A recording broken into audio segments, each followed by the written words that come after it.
ہم پڑھتے تھے تو پڑھائی کے زمانے میں ایک بزرگ آئے لاہور سے ہمارا امتحان لینے کے لیے. تو ہمارے حضرات کی ترتیب یہ تھی کہ جو آئے ہوئے بزرگ ہوتے تھے ان میں سے جو بڑے بزرگ ہوتے تھے، بڑے عالم ہوتے تھے، ان سے پھر طلباء میں بیان کرواتے تھے. انہوں نے بیان کیا تو بیان میں انہوں نے ایک واقعہ سنایا. فرمانے لگے کہ ہمارے لاہور میں ایک بڑے مدرسے کے اندر 3 بھائی پڑھاتے تھے، تینوں عالم تھے اور بڑے درجے کے عالم تھے، بڑی کتابیں پڑھاتے تھے. فرمانے لگے کہ اللہ کی شان، جو ان میں بڑے بھائی تھے، ایک دفعہ بس ان کی طبیعت خراب ہوئی، جان کنی کا عالم شروع ہو گیا. تو رشتہ دار دوست یار بیٹھے ہوئے تھے، جو تعلق والے تھے وہاں کھڑے ہوئے تھے.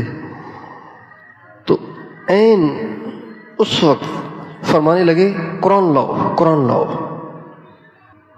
چنانچہ قرآن منگوایا اور کہنے لگے میں اس کتاب کو نہیں مانتا. یہ کہہ کے روح نکل گئی، اور روح تو واپس نہیں آ سکتی کہ جی دوبارہ لاؤ، سمجھاؤ تاکہ پھر ایمان کے ساتھ جائے. روح نکل گئی.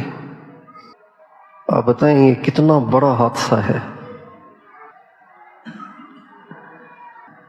ساری زندگی علم دین پڑھا اور پڑھایا، مدرسے کے مجاہدے اٹھائے اور تقریریں کی، بیانات کیے، اور جب انتقال ہوا تو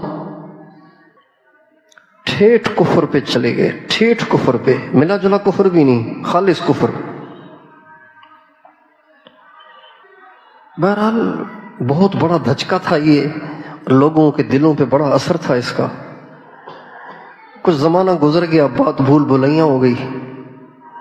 ان کے جو دوسرے بھائی تھے ان کا بھی اسی طرح وقت آ گیا دنیا سے جانے کا. چونکہ وقت گزر گیا تھا، باتیں ذہن میں نہیں تھیں، تو عین آخری وقت میں کہنے لگے قرآن دکھاؤ، قرآن دکھاؤ. قرآن لایا گیا. کہنے لگے میں اس کتاب کو نہیں مانتا، اور روح نکل گئی. 2 بھائی، دونوں عالم، بڑی کتابیں پڑھانے والے. اب جب یہ واقعہ 2 دفعہ پیش آیا نا، تو تیسرے بھائی کو پریشانی شروع ہو گئی کہ یار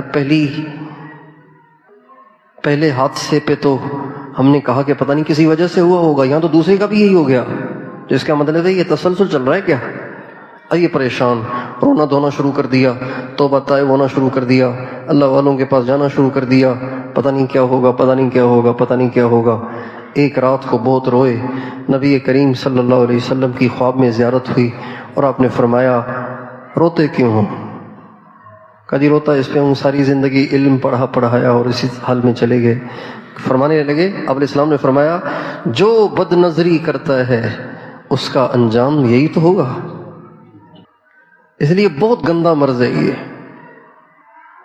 بہت بچنے کی ضرورت ہے اس سے.